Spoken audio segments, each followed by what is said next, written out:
My name's Max Draitser. I'm here with my sister Alinka Draitser, and we're here to help introduce you to our father, Emil Draitser, author of his most recent novel, Farewell, Mama, Odessa.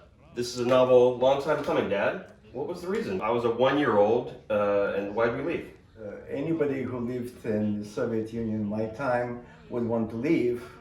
On top of it, being Jewish in the Soviet Union didn't help. You would want to leave it twice as much. It was not an easy decision, obviously, to leave a place where you grew up and know everything, but I took a leap into unknown, and I'm glad we did it. So Dad, I see you're holding a matryoshka. What is the significance of this matryoshka? Well, actually, it represents how the book is constructed. Overall, this story in the book.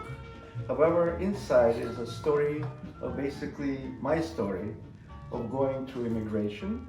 And then there is inside also a story about a man who I met on my way and wrote a story about him. So putting it all together, that's the story in the book. So that's why it's matryoshka. Okay. Dad, the name of your book is Farewell, Mama, Odessa. Is there a reason why Odessa specifically is like a mother? Everybody who was born and raised in Odessa would remember this city to the rest of their life, doesn't matter where. There is no such a thing as a farmer Odessan. People always remember why, because it's a very unusual city for the Soviet Union. First of all, it's very sunny. 300 days a year are sun.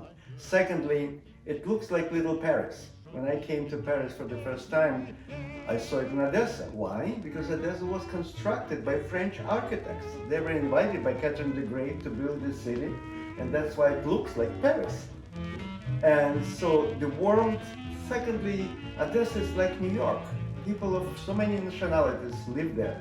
Russian, Ukrainians, Jews, Georgians, Armenians, Greeks, Bulgarians, everybody there. And so when I came to America, I felt I already was raised in a melting pot of nationalities, so it felt natural. What are the most difficult aspects of American culture for an immigrant from the former Soviet Union? Basically, it's a tremendous change from living in totalitarian society and moving to democratic society. But probably the really very difficult culturally is that in Russian society is based on helping each other and not being necessarily self-sufficient. In America, just the opposite. You ask American, how are you doing? I'm fine. Ask any Russian, at best he will say, Nichivo, I'm okay. Because in Russian sense, if you want to help somebody, you give them money. In America, you give them a job. The subject matter of the book and the travails of the main character are quite dark, yet the tone of the book is lighter than the subject. Can you explain your thoughts behind that approach?